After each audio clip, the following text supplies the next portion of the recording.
ऊपर है भैया कर्म के प्रधान बतावल गई। जेकर कर्म महान बा उहे प्रधान बा। भूमिका बचार लाई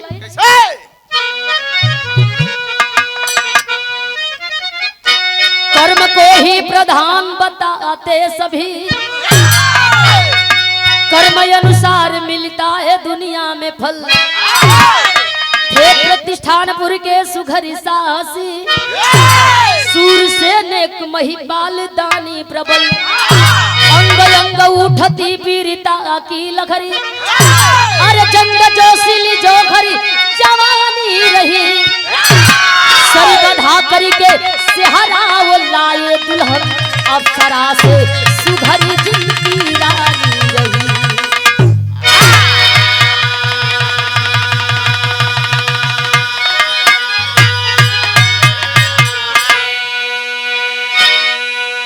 प्रतिष्ठानपुर का रहे वाला राजा सयान भइलन, शादी जोग हो गईलन। माथे सेहरा बांध के चलल हुन, सेहरा बांध के आऊंगा मेरा वादा है, तेरी मांग सजाऊंगा मेरा वादा है। बारात लेके राजा पहुंच गईलन। ए भैया रानी के मांग में सेनूर पहिरा के आपन बना के राजा लेके रानी के प्रतिष्ठानपुर अइलन। धीरे धीरे 4 साल के दिन बीतल ह, गोद ना भराई। प्रजा के लोग हंसे राजा के जब जब देखे तब तब। राजा के बात समझ में आवे ना। एक दिन राजा रानी से सवाल कैला, जब जब हम जाइला दरबार में प्रजा के लोग हमारे ऊपर हंसेला, बात समझ में आवत ना। मंत्री के द्वारा पता लगवा लिहलन। मंत्री अइला कहला, ए राजा तू खत्म हवा बाबू। कहला कि 4 साल हो गई बियाह कैले, आज ले न रानी माई बनल न तू बाप। यही खातिर प्रजा मजा लेत बा, हंसत बा। राजा रानी के बात के बतौलन। रनियवा राजा की ओर तकलस, राजा के समझौला, चिंता मत करी, लोगन का काम कहल होला, आपन काम कइल होला। आपकी अगर बेटी बेटा के जरूरत बा, कुछ हाथ गोड़ सरकावा या नहीं। एक दिनवा रानी राजा के लगे बैठल बाड़ी, कुछ कहल चाहतड़ी। बिरहा में गजल के अंदाज बा।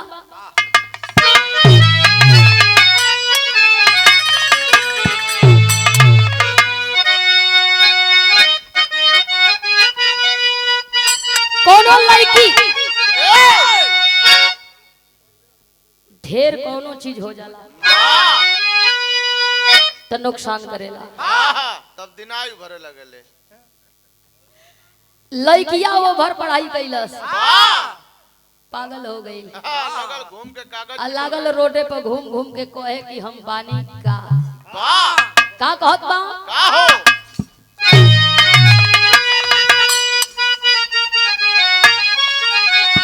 अरे मैं नाचे हुस्न आज तुम्हें एहतराम करो, मैं नाचे हुस्न हूँ आज तुम्हें एहतराम करो। जवानी नाम है मेरा, मुझे सलाम करो।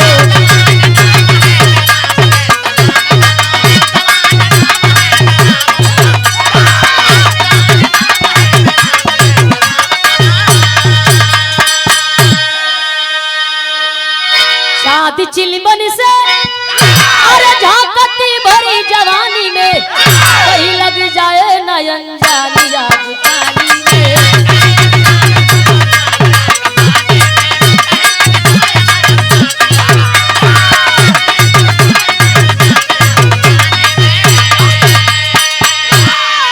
कहीं लग जाए नयन जानी आग पानी में। ए राजा गलती ना तुहार ना हमार, समय बितौली जा, लेकिन अब लापरवाही ठीक ना हो। राजा रानी मन बनौलन, पेट से रानी भइल बाड़ी। राजा से कहताड़ी कि पूरा राज में डुग्गी पिटवा दो, आ बता दो कि हम माई बने वाली है। जितना लोग हंसत बा सबका मुंह बंद हो जाए। राजा जान गईला कि हमार रानी पेट से बाड़ी, पूरा राज में डुग्गी पिटवौलन। हम बाप बने वाला है, रानी माई बने वाली है। आवाज हंसा जा। लोगन का मुंह बंद हो गए। वाह अब रानी अंगुरी पर दिन गिनताड़ी, ए धीरे धीरे 9वां महीना पूरा भइल हो भैया। कहल जाला कि मेहरारू बदे वाह प्रसव पीड़ा से बड़ा कोई पीड़ा होला ना। बेटी बेटा के जन्म देवे में माई का खूबसूरती खत्म हो जाला। रानी 9वां महीना का इंतजार करत बाड़ी। एक दिन प्रसव पीड़ा सहन करते हुए रानी इंतजार में बाड़ी जे बेटा चाहे बेटी भगवान अच्छा से दे देतन, घरवा में बेटी बेटा के किलकारी गूंजी। वाह हमारो समय बेटा बेटी के संगे बीती और राजा भी एकदम मोह छेट के चलता। अरे वाह लेकिन कहल जाला कि वही है वही जो राम रची। आखिरकार धीरे धीरे 9वां महीना पूरा भइल हर। रानी की कोख से भइल का कहानी की शुरुआत बा।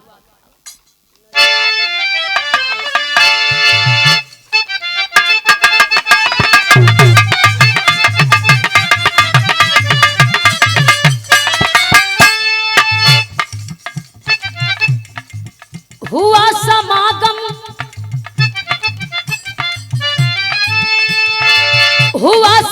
सावन बरसल से दरिया पर, कोई आने वाला कगा बोले दरिया पर।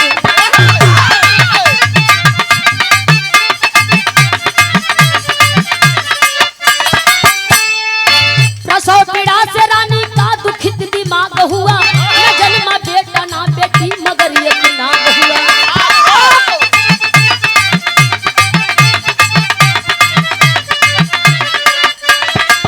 विचित्र नागव मानव की तरह बोली रहा, सरक सरक के घर आंगन में खूब डोली रहा।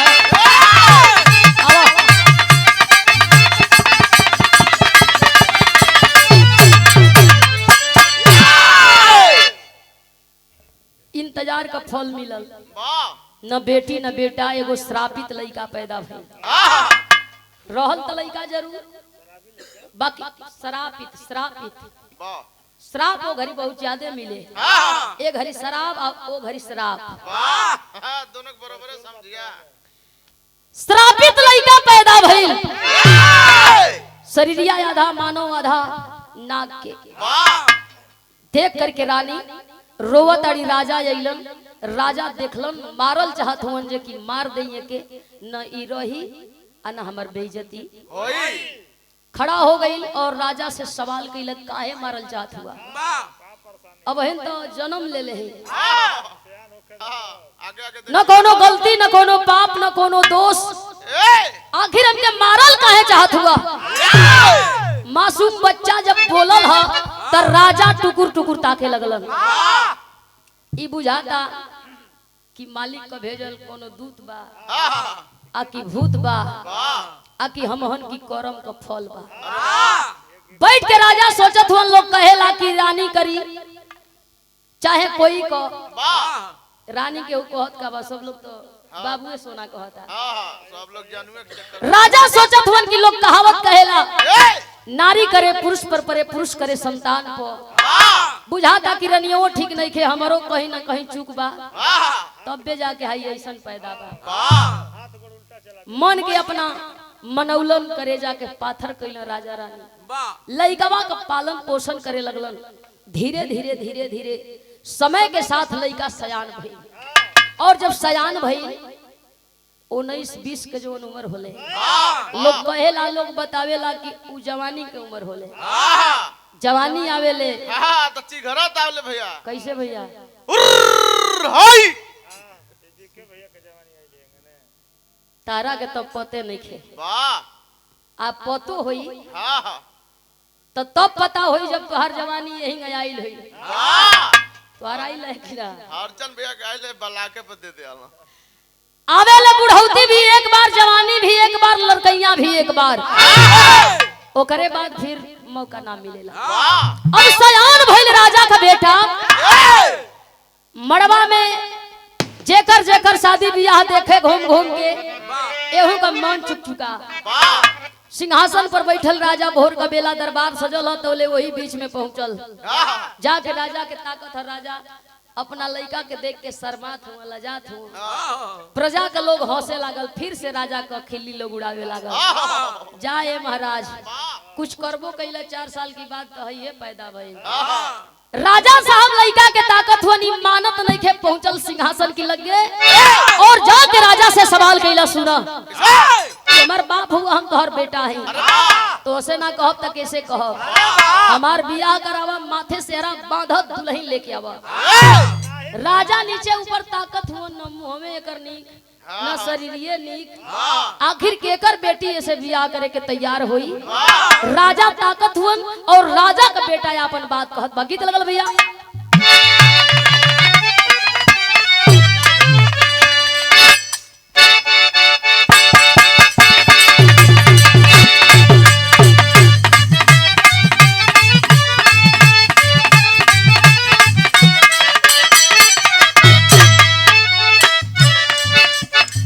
राजा से ना गिरे बोलन,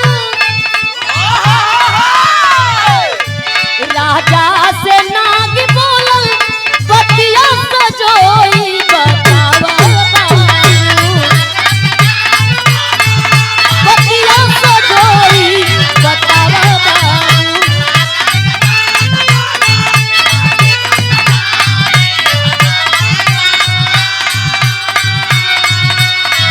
राजा से नागी बोलन, बतिया सजोई बतावा बाबू, कहिया बियाह हमरो होई, तनी बतावा रे बाबू, कहिया बियाह हमरो होई।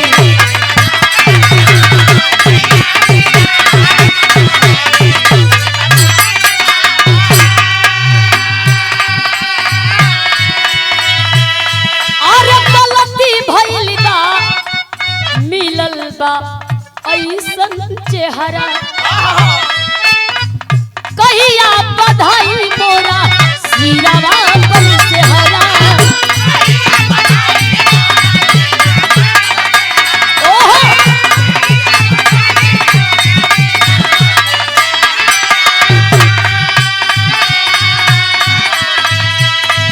मन में हरारू बिना तड़प के रोई बतावा बाबू, कहिया बियाह हमरो होई, तनी बतावा रे बाबू, कहिया बियाह हमरो होई।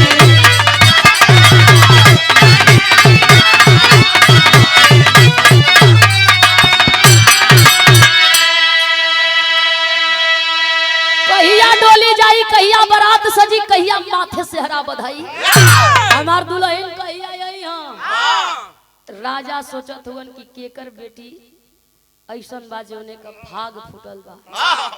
तेरी का भाव लिखल गई।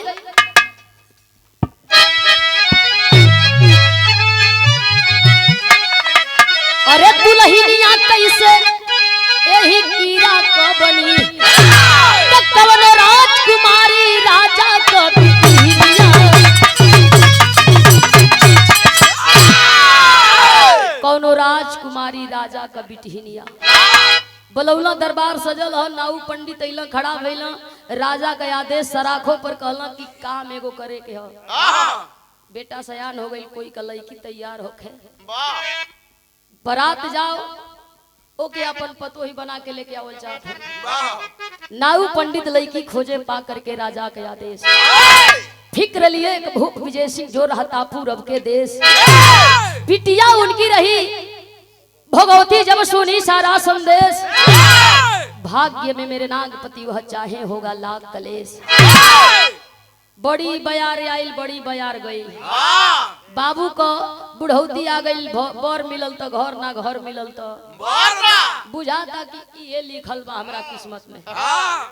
पहुंच गई ना पूरब देश का रहे वाला भूप विजय सिंह की द्वारे, पंडित जी हाथ जोड़लन, कहला की बेटी का बियाह करबा, कहला की बर घर, कहला प्रतिष्ठानपुर का रहे वाला सूरसेन नामक राजा का बेटवा, जवन श्रापित बेटा हो।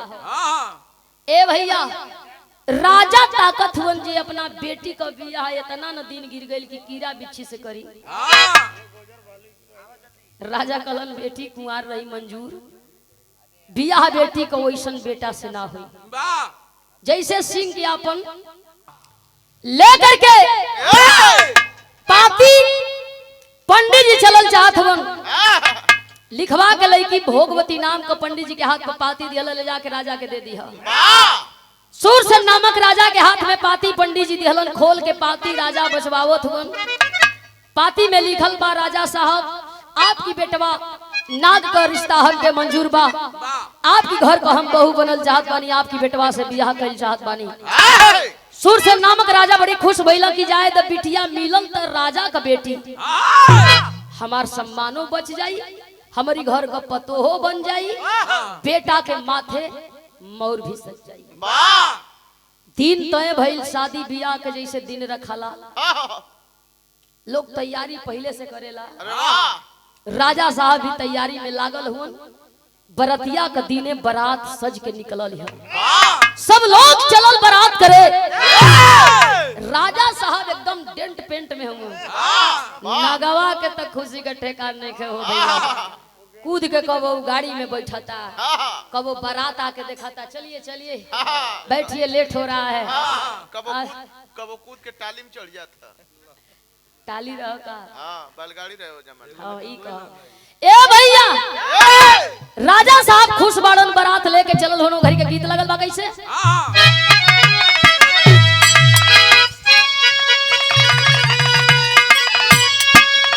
और झूलनिया के गुजरा ये टूटल राजा आ वही जमनिया में गड़िया छूटल राजा।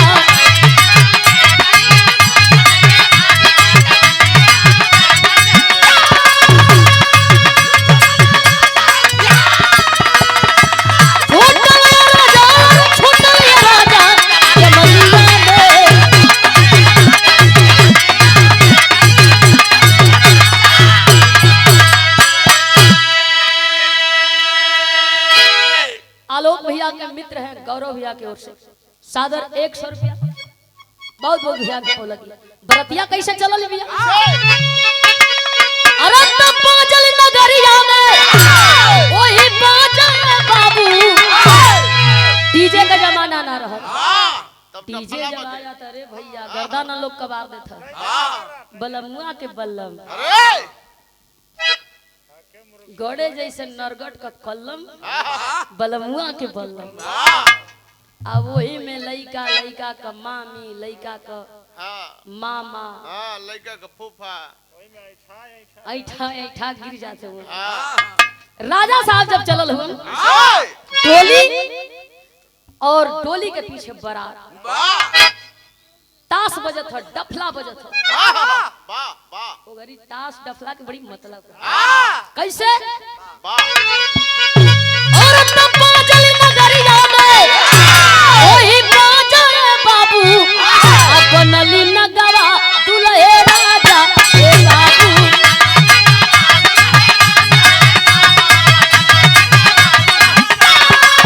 ओहो वाह भैया वाह बनली नगवा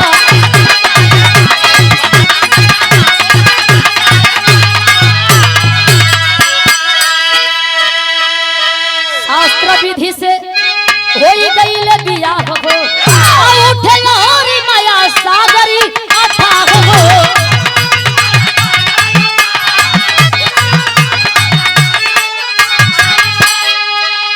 और अलग अलग दोनों के अंदाजा बाबू बनली नगवा दुल्हे राजा।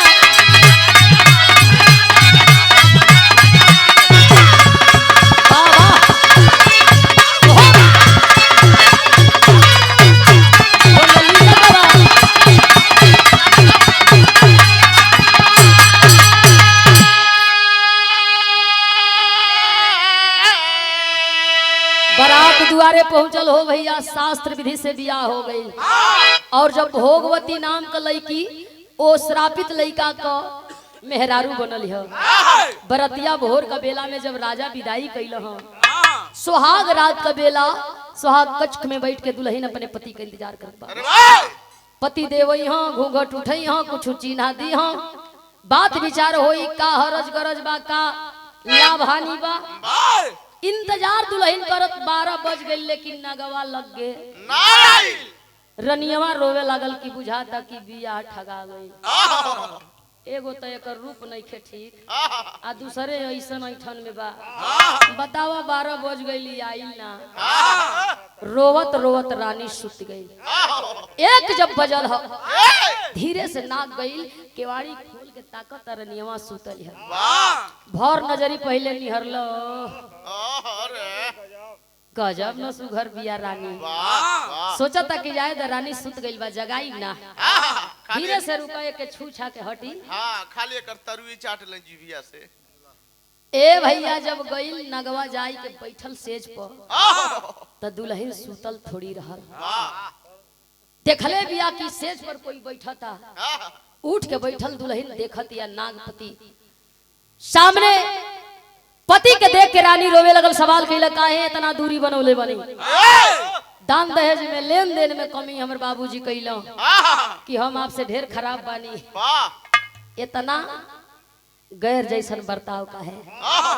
मुंह फेर ले बा है नेता कहता है उ कहतिया पकड़ के घुमा दियला। ए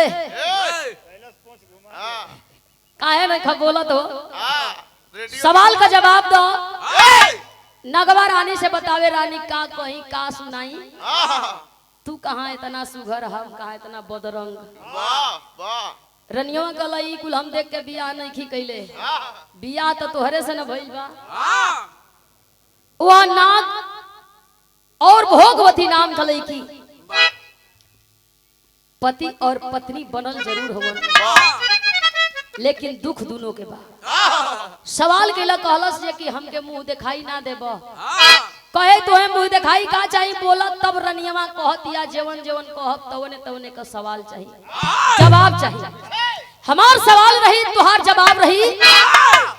सब बात के जवाब दे देबो तो हम मानब कि उहे हमार मुंह दिखाई है। रनियवा पूछत बा ओ श्रापित लइका अपने पति नाग देवता से का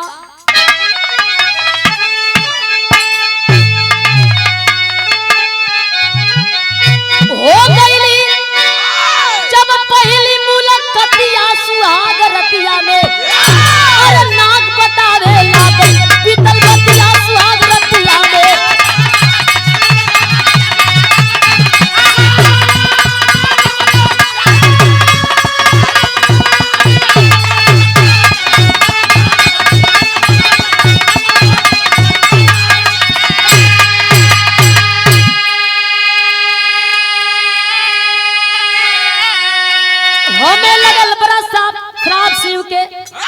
सुनीला हमारी प्यारी हो कोई के टरल ना टरे वही दुनिया का होनहारी हो।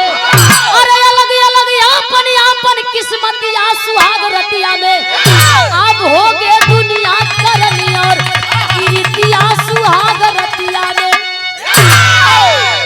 तुहार करम बढ़िया बा हो रानी हमार करम खराब बा। करम से चुकल बानी रनिया कहला तब बताव का कइले बड़ा। कोई का मर्डर कोई का चोरी कोई का छिनैती मुड़ी हिलवला कहला ना पगली ना रे काम नहीं कइले। पुनर्जन्म वाह नाग और काम हमार वाह शिव का जटा में लपटाई गले में लपटाई कलाई का चुड़ीला बनी। वाह वाह जहाँ जहाँ आवश्यकता वहाँ वहाँ जाय के लपटाई के शोभा बढ़ाई। वाह पार्वती 16 श्रृंगार कई के अली शिव हंसे लगलो उनके देख के हम हंस दियली। ये तो गलती बा। वाह रनियवा तकला कलो तेकर मतलब तू छिनरे बड़ा। दूसरा के मेहरारू के देख के तू काहे हंसला ई बतावा ताकि ऐसे हम हंसली। इतना न बढ़िया शिव हंसत रहल हंसत कैलाश ले आ उनके देख के रोई ना गइल हम हंस दियली। गोसियाई गइलन शराब दियलन जा पुनर्जन्म होई मानव तन से श्रापित होई वो आधा नाग का आधा मानव। इच्छा बड़ी होई लेकिन इच्छा का पूर्ति ना हो पाई। आज बाड़ू लगवे मन तो बड़ा कुल बा लेकिन करी त का करी। हाँ, रनियवा कला कहो बोला तड़ा इंसान खानी सुना तड़ा इंसान खानी त शरीरिया पूरा इंसान का काहे न वाह श्राप दिलो शिवदानी तर श्राप से मुक्त होके का कोनो उपाय कहत हुन जे रोवे लगली पैर पकड़ के इतना दिन सेवा कैली तुहार सम्मान बढ़ौली श्राप से हमके मुक्ति पावे का कोनो व्यवस्था बतावा। वाह बतौला शिवदानी भोले दानी कहलन जे कि यही रूप में कोनो लई की बियाह कले ओकरे बियाह से तो आधा तोर पाप होइंगने कट जाई आले जाके दक्षिणी भारत में सिद्ध प्रसिद्ध गौतमी नदी के धार में नहावा दी शरीरिया श्राप से मुक्त हो जाई मानव शरीर हो जाई। इतने बात लईकी सुनला हो भैया घुसुक के जाके दूरे बैठ गई कलश की आज का रात जैसे तैसे लम्बे लम्बे बिताला बिहान तुहार उपचार करत हिला भोर का बेला लेके पति के चलल दक्षिणी के भारत प्रसिद्ध गौतमी नदी के धार में पति के लेके हेल गई। आज जब पति के लेके हेलल बिया सोचत या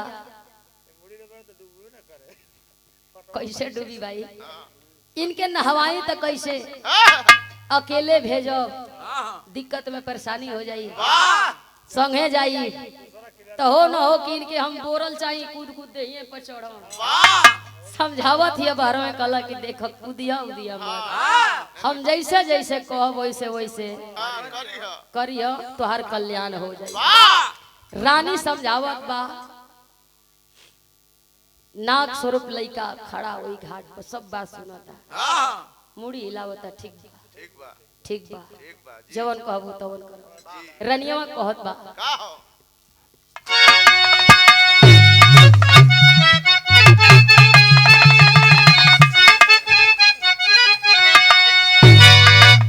अरे चुमी के चरनिया बोलल ओही पति से दुलहिनिया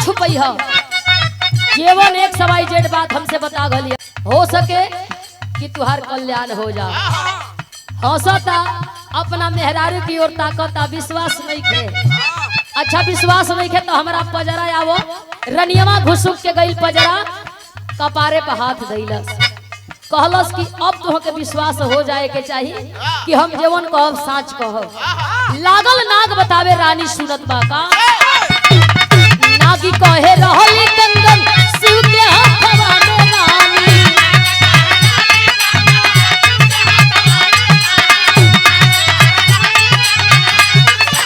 अरे पार्वती कही कहिए सोलह घोषिना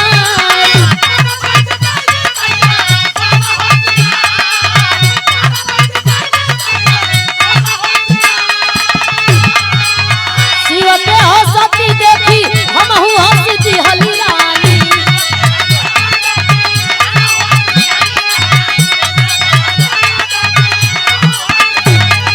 उहे श्राप दे दिहले अब घरदानी वही बार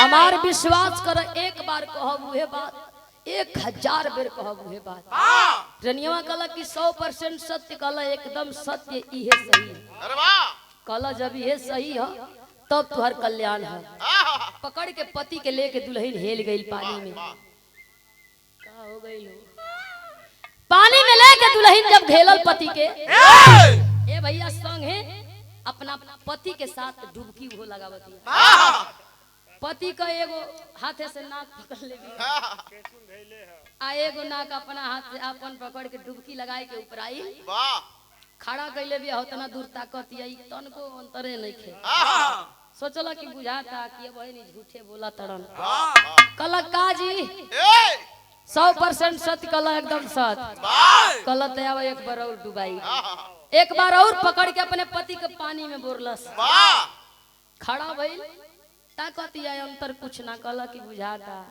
ना बदली मन में कुछ पाप बा कल लियावा बोरले में का 2-4 बार बोर दे पकड़ के धीरे धीरे 5 बेर बोर दिहलस खड़ियौले बिया जब धीरे धीरे 5-10 मिनट बीतल हो तो एकर पूंछ झरे लागल धीरे धीरे ही लागल बदले एकर शरीर श्राप से मुक्त होखे लागल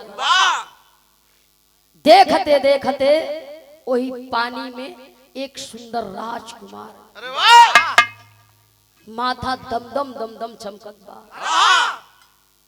रनियवा टुकुर टुकुर ताकत बा हो भैया ओकर पलक गिरते नहीं खे ई ताकत आ कि हमरा लगे मेहरारू का करत है अब एके ई कुछ कहत नहीं खे पट दे पानी में से निकल के चट दे किनारे खड़ा हो गई रनियवा का जब ध्यान टूटल हो अगल बगल ताकत हिया हमर राजा जी के हर गइल तो देखत हिया ई किनारे खड़ा है रानी ताकत भी बा बताओ ना है कि 5 बेर बोर के कीड़ा से आदमी बनौली बाघ के बांधे पे खड़ा है निकल के गइल पानी में से रनियवा जाके जब कलाई धइल हो तई झटकार दिहलस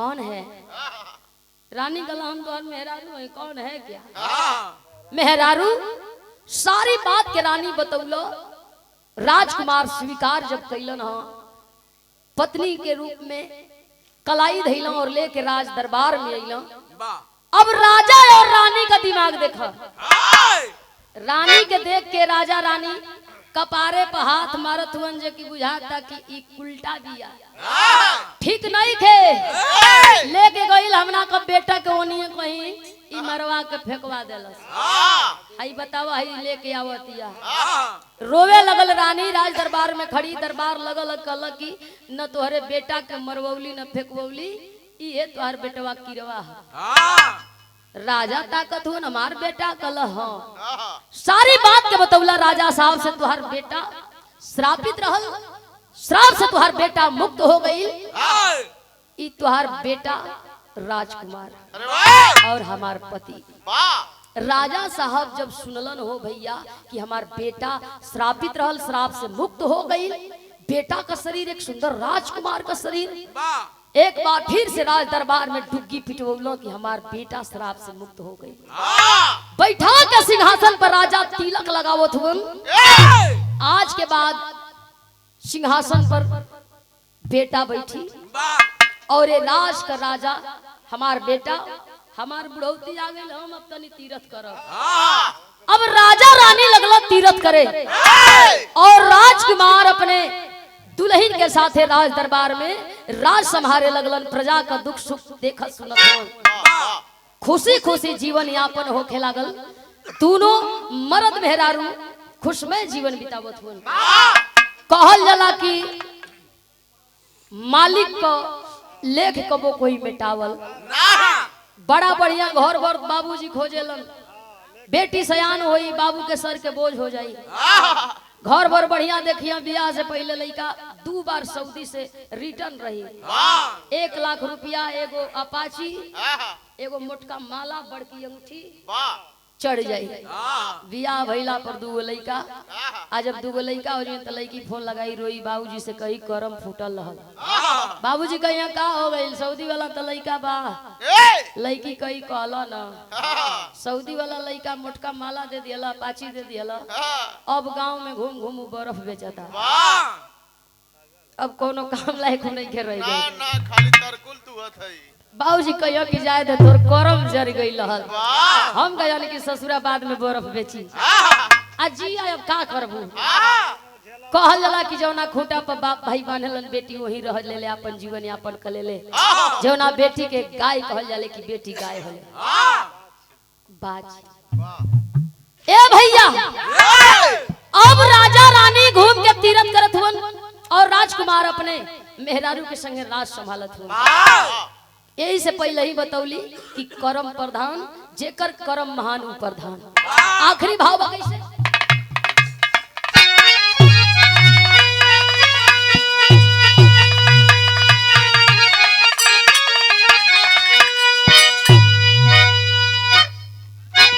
अरे बोलल दुल्हन चल के तू नहाल सजना, अपन बिगड़ल जीवनिया बनाल सजना।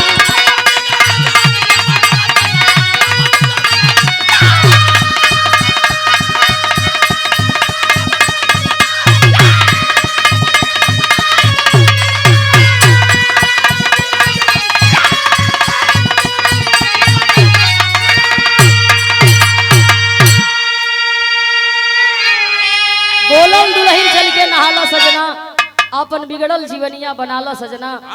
मेहरारू का बात जे ना मानल त रावण का गति भइल। जाना तड़ रावण खानी एक बार मरैया हल साजरी, जे मान गई ओकर कल्याण हो गई। अगर इहो ना मानत त ई राजकुमार थोड़ी हो, वही पूछ हिलावत घूम। राजा रानी दोनों हाथे सोना लुटावत हुआ, जे दरबार में आवत बल्ला ला हमार बेटा के देख ला, आई ला सोना तू ला, आई ला चानी तू ला। प्रजा के लोग खुशी खुशी भोजन करत हुन, सोना चानी पावत हुन, अपना अपना घरे जात हुन। भाव बदले न जग में कोई विधि का विधान हो, वही गौतमी के तट पर बनली नागी स्थान हो।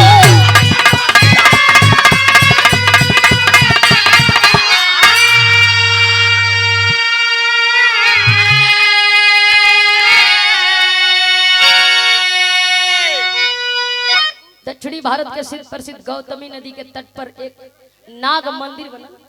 आज भी लोग दूर दूर से जाला और दर्शन दीदार करेला।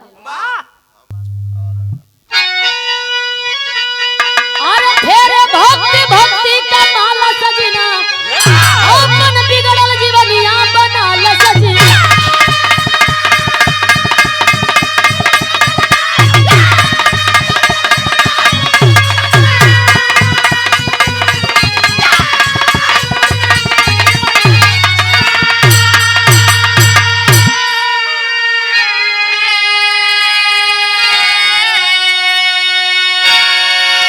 गुरु बिहारी, गुरु गणेश, गुरु राम लाल गुड़कारी, स्वर्ग